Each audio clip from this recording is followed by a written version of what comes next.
Good morning सभी जितने भी मेरे स्टूडेंट्स हैं उन सभी को। और जैसा कि आप सब लोग जानते हैं कि इस समय हम लोग किस तरीके से और किस ख़तरनाक जो है समय से गुज़र रहे हैं, एक बहुत बड़ी महामारी से जूझ रहे हैं।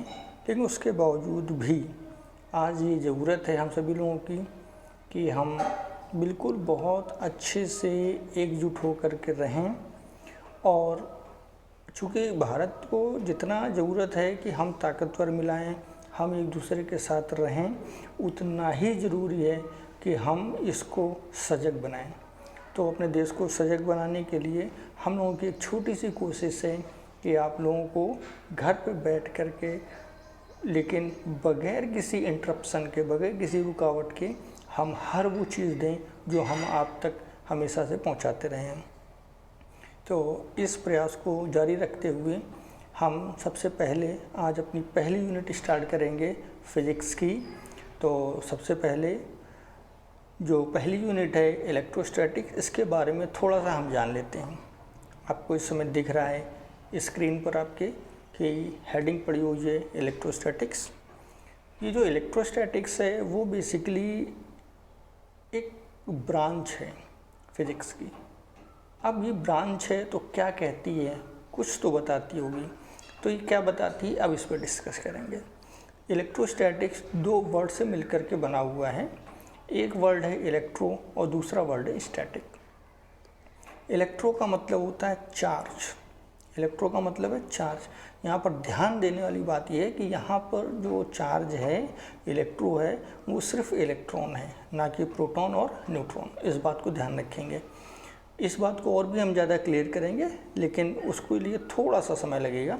अभी फ़िलहाल इतना याद रखें कि इलेक्ट्रोस्टैटिक्स जो है वो फिज़िक्स की एक ब्रांच है जिसमें इलेक्ट्रो यानी कि इलेक्ट्रॉन और स्टैटिक यानी कि रेस्ट, हम इलेक्ट्रॉन एट रेस्ट के बारे में स्टडी करते हैं।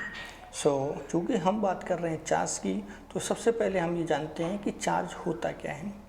तो जैसा कि आपके सामने दिख रहा है स्क्रीन पर, हमने लिखा हुआ है कि चार्ज जो है वो एक इंट्रिंसिक प्रॉपर्टी है।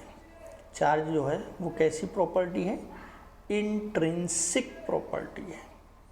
अब इस इंट्रिंसिक वर्ड का क्या मतलब है, इसको देखना है।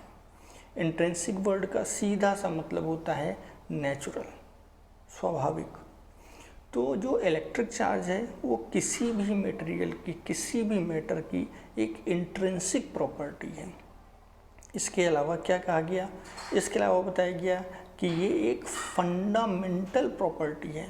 फंडामेंटल का मतलब क्या है, फंडामेंटल का मतलब ये है कि जो बिल्कुल बुनियादी हो, यानी कि जिसके बगैर काम चल ही नहीं सकता, या हम ये कह सकते हैं वो चीज़ एग्जिस्ट ही नहीं कर सकती। तो वही चीज़ कही गई है कि जो इलेक्ट्रिक चार्ज है वो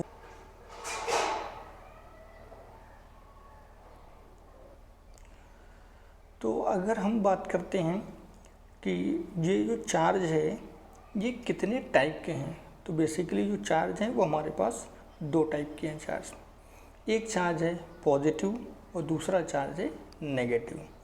जो पॉजिटिव चार्ज है उसका एग्जांपल है प्रोटॉन, और जो नेगेटिव चार्ज है उसका एग्जांपल है इलेक्ट्रॉन, जैसा कि आप सब जानते हैं पहले से ही। लेकिन जो एक नई चीज़ हम लोग सीखने वाले हैं, वो नई चीज़ क्या है उसके बारे में मैं बताने जा रहा हूँ, ध्यान से सुनेंगे।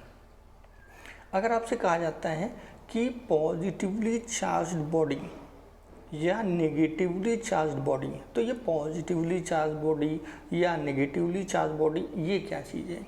पॉजिटिवली चार्ज बॉडी का मतलब होता है कि उस बॉडी से जो इलेक्ट्रॉन हैं वो लूज़ हुए हैं, यानी कि जब कभी किसी बॉडी से इलेक्ट्रॉन निकल जाते हैं, लूज़ हो जाते हैं, तो उसको हम बोलते हैं कि वो बॉडी पॉजिटिवली चार्ज्ड हो गई है। इसके अपोजिट नेगेटिवली चार्ज बॉडी क्या होती हैं, अगर इलेक्ट्रॉन किसी बॉडी पर आ जाते हैं तो उसे हम बोल देते हैं कि ये जो बॉडी है वो नेगेटिवली चार्ज हो गई है। पॉजिटिवली चार्ज बॉडी का ये मतलब नहीं कि उसमें प्रोटॉन हो गए, ठीक है ना। तो जब भी बॉडी के बारे में हम बोलते हैं कि कोई बॉडी पॉजिटिवली चार्ज है या नेगेटिवली चार्ज है, उसका सीधा सा मतलब होता है कि या तो उसमें इलेक्ट्रॉन आए हैं या उससे इलेक्ट्रॉन लूज हो गए हैं। जबकि चार्ज के बारे में कहा जाए तो चार्ज अगर पॉजिटिव है यानी कि प्रोटॉन है, चार्ज अगर नेगेटिव है तो वो इलेक्ट्रॉन है। ये थोड़ा सा बेसिक डिफरेंस है जो आपको याद रहना ही चाहिए। अब हम लोग इसके बारे में और जानेंगे कि प्रॉपर्टीज़ तो कौन कौन सी हैं किसी भी चार्ज में। उसमें सबसे जो इम्पोर्टेंट प्रॉपर्टी है आपके सामने वो है क्वांटाइजेशन ऑफ चार्ज। पहली प्रॉपर्टी है क्वांटाइजेशन ऑफ चार्ज। ये आपके सामने दिख रही है, क्वांटाइजेशन ऑफ चार्ज। ये आपकी पहली और very very most important property है। देखिए ये प्रॉपर्टी क्या कहती है। ये प्रॉपर्टी कहती है कि अगर हमारे पास कोई भी बॉडी है, उसमें से इलेक्ट्रॉन्स आ रहे हैं या जा रहे हैं, यानी कि जैसा कि हमने बताया कि जो बॉडी है या तो वो पॉजिटिवली चार्ज हो रही है या वो नेगेटिवली चार्ज हो रही है, तो उसमें जो भी इलेक्ट्रॉन्स रह जाएंगे यानी कि चार्ज आने के बाद जो भी इलेक्ट्रॉन होंगे किसी बॉडी के पास, वो हमेशा इंटीग्रल मल्टीपल फॉर्म में होंगे। किस फॉर्म में होंगे? इंटीग्रल मल्टीपल फॉर्म में होंगे। अब इस इंटीग्रल मल्टीपल, इस वर्ड का क्या मतलब है उसको समझ लेते हैं। देखिए इसका मतलब सीधा सा है कि अगर मान लेते हैं कि कोई भी आता है आपकी क्लास में और पूछता है कि बच्चों बताओ आपकी क्लास में कितने बच्चे बैठे हुए हैं, तो आपका आंसर क्या होता है? Sir 23, sir 53, sir 43। ठीक है ना। कभी भी आंसर आपने नहीं सुना होगा सर 12.5, सर 53.5, ऐसा आंसर नहीं हो सकता। बिल्कुल उसी तरीके से अगर हम क्लास को एक बॉडी मान लें कि जो क्लास है वो एक बॉडी है और उसमें आप लोग जो बैठे हैं वो चार्ज हैं, तो चार्ज कभी भी फ्रैक्शनल फॉर्म में नहीं हो सकते हैं। ये बताता है क्वांटाइजेशन ऑफ चार्ज। इसीलिए जो यहाँ पे फार्मूला आपको दिख रहा है, जो फार्मूला लिखा हुआ है वो फार्मूला क्या है? Q equal N E. यहाँ पर n जो है वो आपका इंटीजर है, यानी कि एक होल नंबर है, 1 2 3 4 5 इस तरीके से। ये फ्रैक्शन बिल्कुल भी नहीं हो सकता। ये आपका है क्वांटाइजेशन ऑफ चार्ज। इसके बाद जो सेकेंड प्रॉपर्टी आपके पास आती है वो है law of conservation of electric charge. Second property is law of conservation. अब ये जो लॉ ऑफ कंजर्वेशन है इसका क्या मतलब है? कंजर्वेशन वर्ड का मतलब होता है कांस्टेंट। कांस्टेंट का मतलब क्या होता है? जो कभी चेंज ना हो। तो यहाँ पर कंजर्वेशन किसका?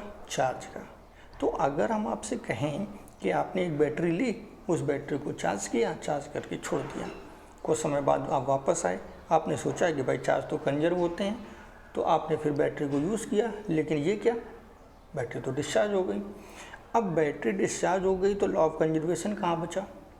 तो यहाँ पर आप देखें एक बहुत इंपॉर्टेंट वर्ड दिखा आपके सामने लिखा हुआ है जो आपको स्क्रीन पर दिख रहा है, और वो वर्ड है आइसोलेटेड सिस्टम।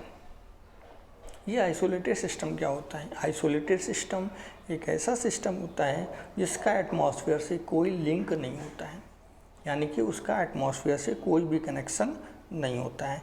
तो जो law of conservation of electric charge है वो वैलिड है सिर्फ किस पर? वो वैलिड है सिर्फ आइसोलेटेड सिस्टम पर।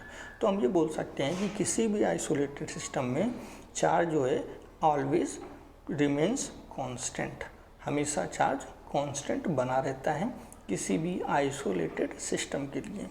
तो आई होप ये सेकेंड प्रॉपर्टी भी आपको एकदम क्लियर हो गई होगी, समझ में भी आ गई होगी। अब इसके बाद हम लोग आगे बढ़ेंगे। ये जो नेक्स्ट प्रॉपर्टी है वो ये कह रहा है कि two charges exert equal and opposite force on each other, like charges repel while unlike charge attracts. ये प्रॉपर्टी सब लोग जानते हैं कि भाई अगर चार्जेस हैं तो उनके बीच में फोर्स लगेगा, क्योंकि इंट्रिंसिक प्रॉपर्टी है, फंडामेंटल प्रॉपर्टी है कि फोर्स अप्लाई करेगी। लेकिन जो दूसरी बात है यहाँ पर कैसा फोर्स अप्लाई करेगी वो भी हमने पहले आपको एक्सप्लेन कर रखा है कि लाइक चार्जेस हैं यानी पॉजिटिव पॉजिटिव हैं या दोनों नेगेटिव हैं तो वो क्या करेंगे, वो रिपेल करेंगे। लेकिन अगर अनलाइक चार्जेस हैं, एक पॉजिटिव है और दूसरा नेगेटिव है, तो वो क्या करेगा, उस कंडीशन में वो अट्रैक्ट करेगा। नेक्स्ट जो इम्पोर्टेंट पॉइंट आता है हमारे पास वो ये है SI यूनिट ऑफ चार्ज। तो जो SI यूनिट ऑफ चार्ज है, अब यहाँ पर हम जो SI यूनिट ऑफ चार्ज आपको दिखा रहे हैं coulomb, coulomb is the SI unit of charge. तो आप ध्यान रखेंगे ये फंडामेंटल क्वांटिटी है, इसका मतलब जो कूलाम है वो फंडामेंटल यूनिट है। फंडामेंटल यूनिट वो होती हैं जो किसी दूसरी यूनिट पर डिपेंड नहीं करती हैं। तो ये जो कूलाम है वो चार्ज की फंडामेंटल यूनिट है। और इसी तरीके से इसकी CGS यूनिट है आपके सामने ESU। ये जो ESU है इलेक्ट्रोस्टैटिक यूनिट, इसको स्टैट कूलाम भी बोला जाता है। तो ये जो स्टैट कूलाम है या इलेक्ट्रोस्टैटिक यूनिट है ये CGS यूनिट है। और अगर हम बात करें इसकी वैल्यू की तो 1 कूलाम जो है दैट इज़ 3 × 10⁹ ESU के बराबर होता है। तो ये कुछ बेसिक जानकारी थी जो आप लोगों ने समझी हैं। चलिए आगे बढ़ते हैं इसी क्रम में और हम देखेंगे नेक्स्ट प्रॉपर्टी। नेक्स्ट प्रॉपर्टी क्या कहती है? नेक्स्ट प्रॉपर्टी जो है हमारे सामने वो कहती है कि charge can not exist without mass, दो mass can exist without charge. यानी कि अगर कोई बॉडी, हम ये कहते हैं कि कोई बॉडी है तो ये 100% हमने बोल दिया कि उसके पास चार्ज है। लेकिन अगर हम आपसे कहते हैं कोई बॉडी है तो ये ज़रूरी नहीं कि उसके पास चार्ज भी हो। ये बात बिल्कुल ध्यान रखेंगे, यानी कि बगैर मास का चार्ज पॉसिबल नहीं है, लेकिन बगैर चार्ज की कोई बॉडी पॉसिबल है और हो सकती है। ये अपने आप में एक टेक्निकल वर्ड है, इसको बहुत ध्यान से समझेंगे। इसके बाद जो नेक्स्ट हमारे पास जो प्रॉपर्टी आती है जो आपकी स्क्रीन पर दिख रही है वो है charge is invariant. Charge is invariant का मतलब होता है कि जो चार्ज है वो इंडिपेंडेंट होता है फ्रेम ऑफ रेफरेंस से। अब यहाँ पर फ्रेम ऑफ रेफरेंस का क्या मतलब है? फ्रेम ऑफ रेफरेंस का सीधा सा मतलब है कि ये डिपेंड नहीं करता ऑब्जर्वर पे। ऑब्जर्वर कौन है, कहाँ है, किस पोजीशन पे है, मोशन में है, रेस्ट पे है, इन सब चीज़ों से कोई मतलब नहीं होता है। इसलिए कहा गया है कि जो चार्ज है वो फ्रेम ऑफ रेफरेंस से टोटली इंडिपेंडेंट होता है। तो ये सारे के सारे पॉइंट्स जो हमने पढ़े समझे वो थे चार्ज के बारे में। तो आई होप कि आज की जो क्लास है वो आपको समझ में आई होगी। जो आज मैंने आपको बताने की कोशिश की है वो आपको अच्छे से समझ में आ गया होगा।